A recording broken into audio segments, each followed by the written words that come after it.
un amore grande.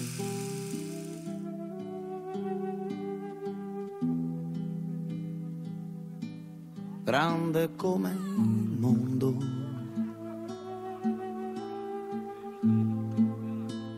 Mi portavi la bellezza di un mattino,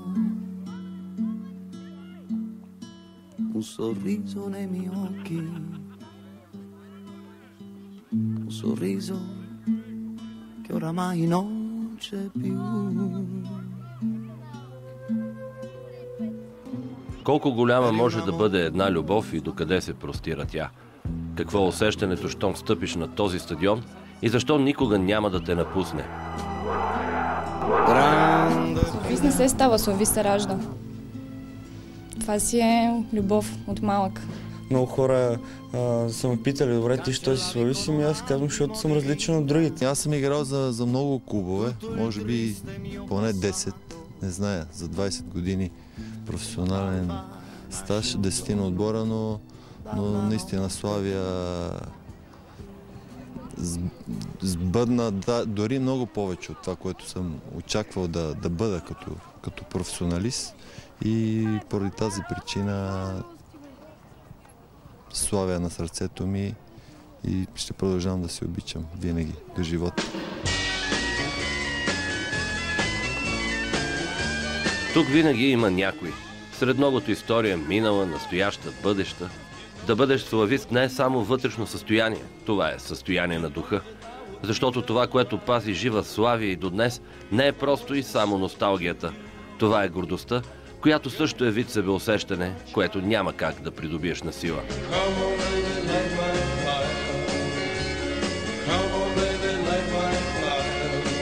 Стъпиш ли на стадиона, ставаш един от тях. За тях Славия е едновременно родител и дете, дом и семейство, сила, опека и радост. И всички до един обожават да разказват спомени и вярват, че ще се преживеят още много такива.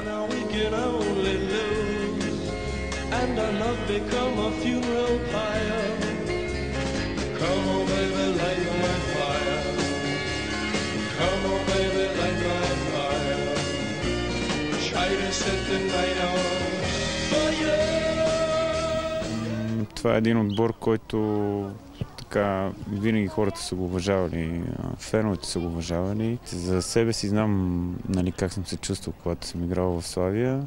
Има така доста хубави моменти. Периода, който съм изкарал тук като футболист, беше удоволствие да си играе.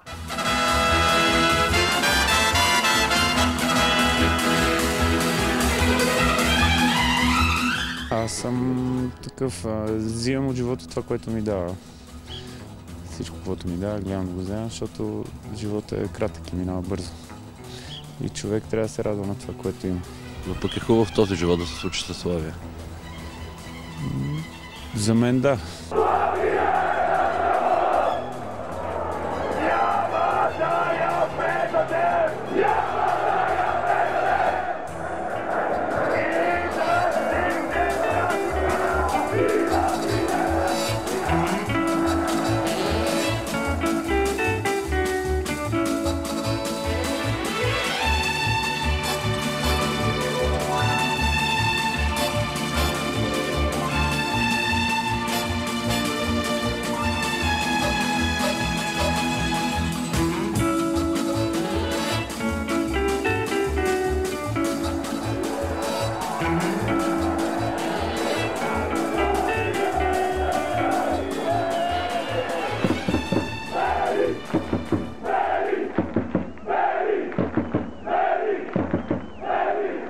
Най-големия матч, който Славия е играла на острова, това е срещу Глазгоу Рейнджърс.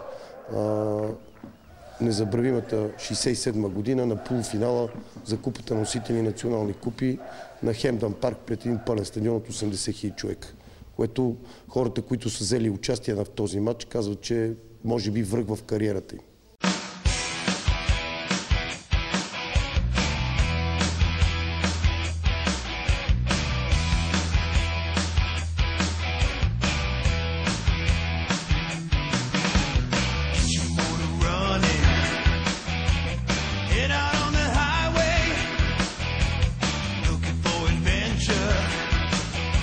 What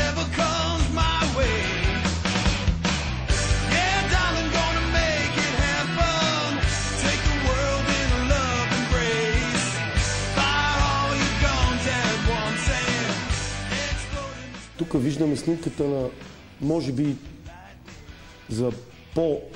за по-младите фенове като нас и хората, които са от нашето съвремие, може би най-силният отбор на Славия. Края на 70-те и началото на 80-те години, за който ние твърдиме, че 2 години беше реалният, моралният шампион на България. Тогава имаше една отнета титла от ЦСКА с един скандален матч във Враца. С един много сериозен резултат, четвъртфинал за купата на националните купи, загубен реванш в Холандия от Фейенорд. Тук виждаме легендарни футболисти като Андрей Желясков, знаете, направи голяма кариера в Холандия, игра с Кройф, шампион на Холандия. Ваню Костов, един позабравен, може би в България, голям футболист, който емигрира в Португалия, игра за Спортинг и продължава да живее в Португалия. Не искаме да го поздравим, той не си идва в България, но славистите не са го забравили. Тук говориме, разбира се, за легендата на Славия Чавдар Цветков. Направил последствие кариера години в Австрия, Виена. Говориме и за ред други играчи, като Ботю Малинов, като Жоро Минчев, като Павлин Димитров, като Хайдарлиев, като покойния Кимбата и Иван Илиев, нали, централния защитник, Гугъл вратаря, Илия Величков, голията и, разбира се, легендарни треньори.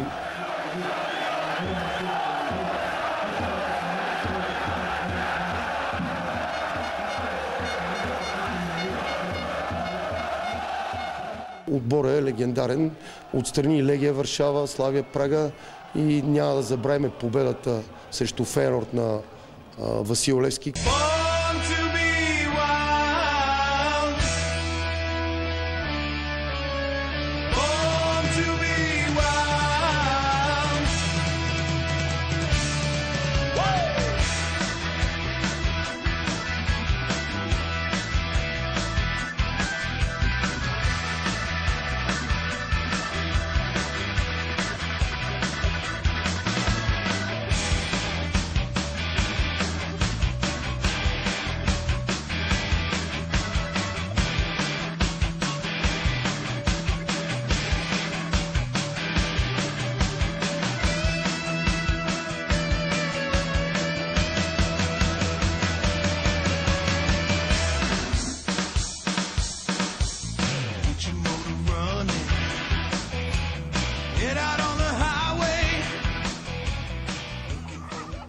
Това е новия календар за 2012 година на детско-юношеската школа на Славия, която е голямата гордост на футболния клуб и на славийската общественост. Значи, на този календар виждате 21 отбора от 1993 до 2002 година деца. Славия развива абсолютно във всички години, във всичките възрасти. Формации някъде има и по 3 отбора. Това, което е характерно, че това са на тази снимка 530 деца.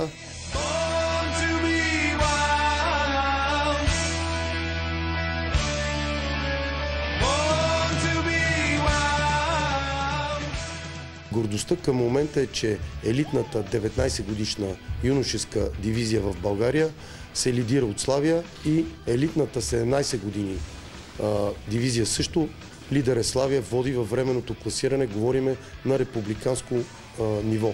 Преди Левски, преди Литекс, това е нашата голяма гордост и оттам чакаме новия Благо, новия Чавдар, новия Митко Рангелов, разбира се, и има голяма подкрепа както от ръководството, така и от феновете. Посещават се мачове, има много добри условия, както изкуствено, така и тревно игрище. И това са нашите надежди, които ще бъдат максимално подкрепени.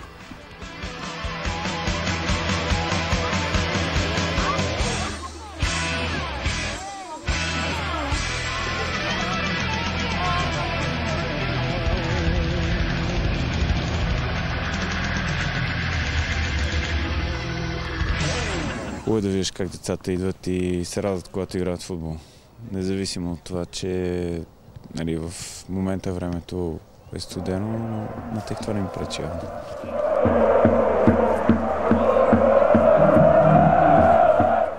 Една от главните причини според мен е това, че имат нормални условия в това време на годината да играят в футбол. Терените са почистени, добри са да играят.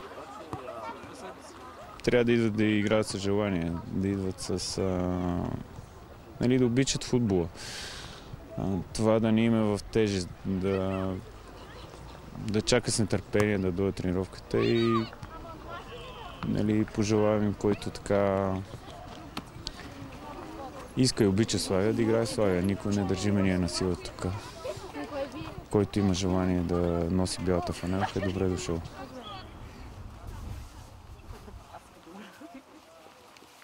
Аз съм юноша на Левски, но всичките ми мечти, свързани с футбола, са свързани с Славия.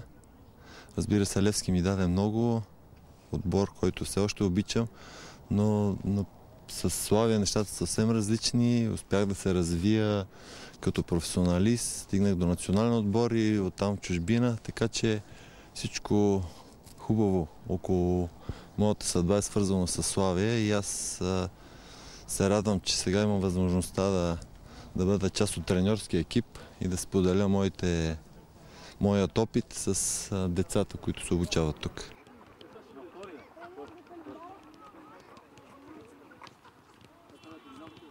Знаете, футбол е религия и независимо от климатичните условия, независимо от страната, независимо от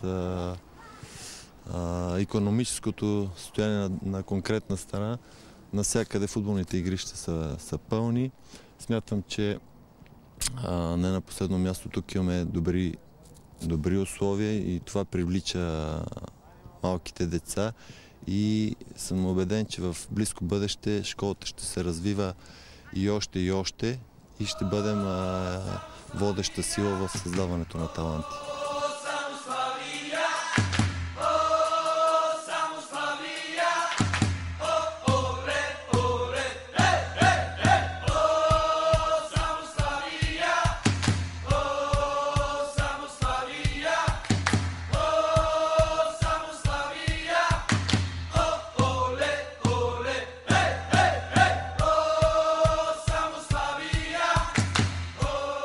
Много искам да кажа на хората, които си седят вкъщи и не идват на стадиона. Много е лесно да си привърженик на голям отбор, който винаги побеждава.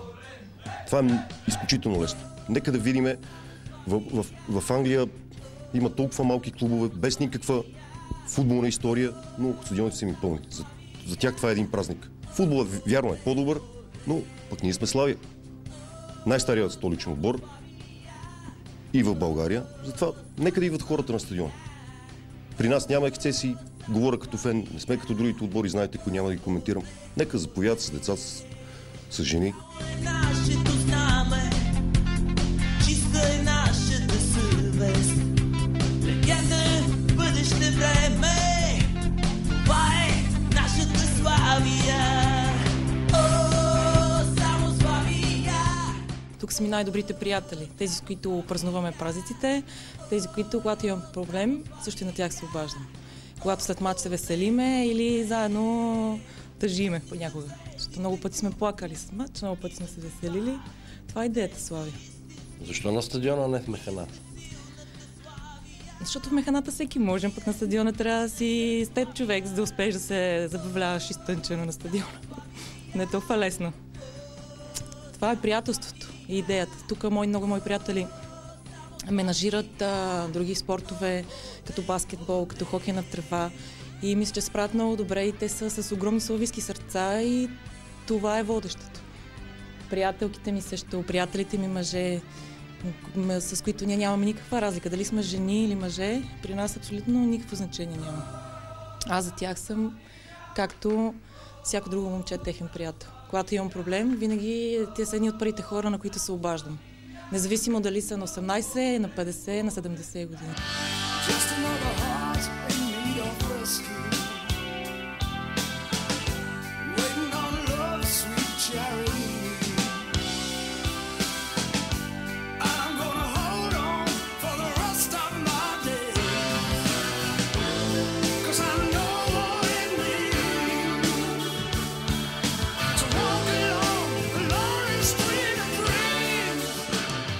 Аз съм трето поколение славист Не съм имал избор да стана друг отбор и не съжалявам. За мен е много голяма чест да съм славист. Гордея се с това нещо.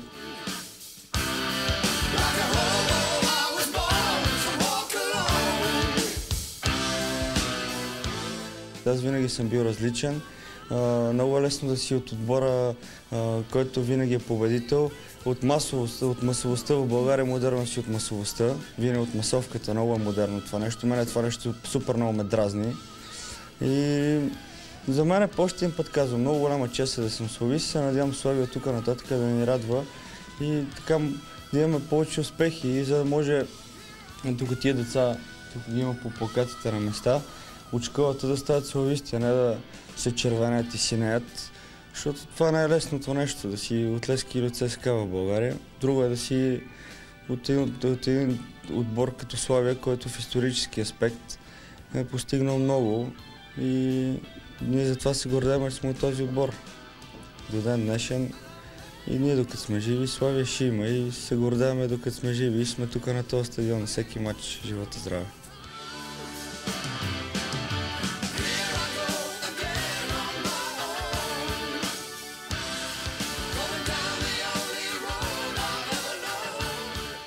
Ние сме верни и винаги гледаме да сме тук и да подкрепяме любимия отбор.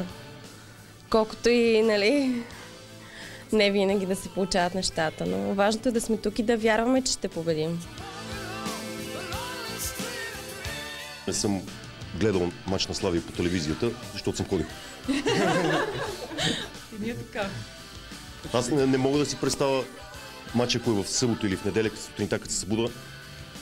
С нетърпение очаквам да сложи шел и тръгна към стадиона. Това си е едно място запазено лично за мене си, като егоизъм. От цялата седмица има ни 2 часа, които са лично за себе си, далеч от семейството, от колегите, от работа. Само с приятели. Фенове на Славия.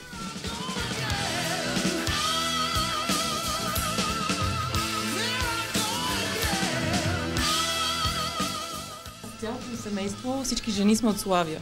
Мъжете не се интересуват от футбол. Само жените. Аз, сестра ми, майка ми ходиме на мачове на Славия. Un amore grande.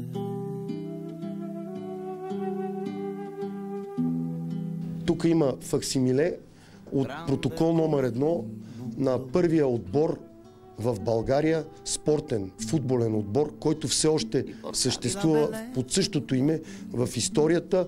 Това е протокол номер 1 от 10 април 13 година, където около 20 учредителя, това са били главно гимназисти, са се събрали на полето до руски паметник и са създали отбора, наречен Славия. И Славия е създадена и не е преименувана от тогава, с може би някакви малки изключения по комунистически, там с някакви надбавки и така нататък. Хората са се подписали. Нито един друг отбор в България, ние претендираме, не притежава документ, в който в първия момент с доказани подписи, с доказани учредители. Значи първият председател бил сина на Димитър Благоев. Тук има различни хора с различни политически убеждения. Характерно е, че тук е примерно дядото на Васил Петров, певеца, на Жени Калканджиева, дядото също учредител. Интересното е, че един от учредителите на Гешев, на полицая Гешев, брат му. И този протокол е фактически първият документ от протоколната книга на Славия и може да се каже, че документите, които разполагат дружеството, футболния клуб от 13-та година до средата на 20-те години, са основа на съвременната футболна история на България. Значи клубове като Тича, Риса наследника Черно море, като Ботев, като Левски, ще им бъдат предоставени такива материали, за да се докаже, тъй като някои от първите писмени документи за историята на тези клубове е именно кореспонденцията с Славия. Това още един път показва нивото към този момент на организираност и естествено на нивото на интелекта на хората, които са създали този клуб. Всичко е било абсолютно документирано и най-вече запазено, което е сега тук в архивите на футболния клуб. И ние с това се гордеем. Никой не може да пренапише историята От тази история, която ние разполагаме, се вижда, че това е най-стария клуб, който е създаден като спортен футболен клуб. Не е бил гимнастическо дружество, не е бил туристическо дружество.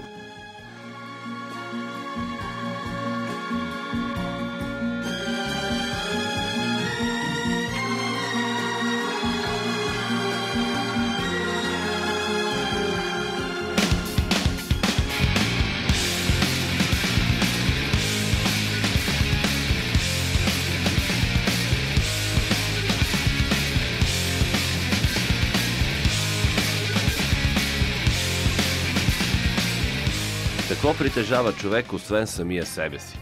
Любов? Сила? Казват, че е силен този, който обича истински и затова никога не пада на колене. Дори и света около него да се сгромоляса. Чувствате се слаби или ви липсва вяра? Подарете си от тази, която намираме тук. Тя е бяла, чиста и топла, даже и през зимата. Нарича се Славия.